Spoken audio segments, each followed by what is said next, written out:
நல்லவர், அவர் கிருபை என்றும் உள்ளது. கர்த்தருக்குள் பிரியமான தேவஜனமே, என்றைக்கு என்னுடைய வாழ்வில் நியாயம் கிடைக்கும், எப்பொழுது கர்த்தர் எனக்கு நீதி செய்வார் என்றெல்லாம் சிந்தித்து கொண்டிருக்கிற வேளையில் தேவனாகிய கர்த்தர் உங்களோடு பேசுகிறார்.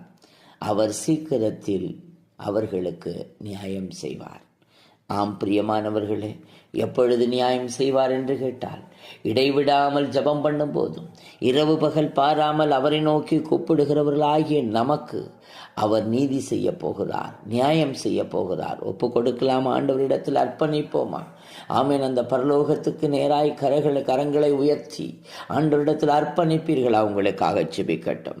பரிசுத்தமுள்ள நல்ல தகப்பனே, உம்மை ஸ்தோத்தரிக்கிறோம், நன்றியோடு துதிக்கிறோம். ஆண்டவரே, உம்முடைய பிள்ளைகள் ஆமீன் எப்பொழுது நியாயம் கிடைக்கும் என்று சொல்லி இரவு பகல் பாராமல் உம்மை நோக்கி கூப்பிடுகிறவர்களுக்கு என் தேவன் நியாயம் செய்ய போகிற கிருபைகளுக்காக எமக்கு நன்றி செலுத்தி உம்முடைய கருத்தில் ஒப்புக் கொடுக்கிறோம்.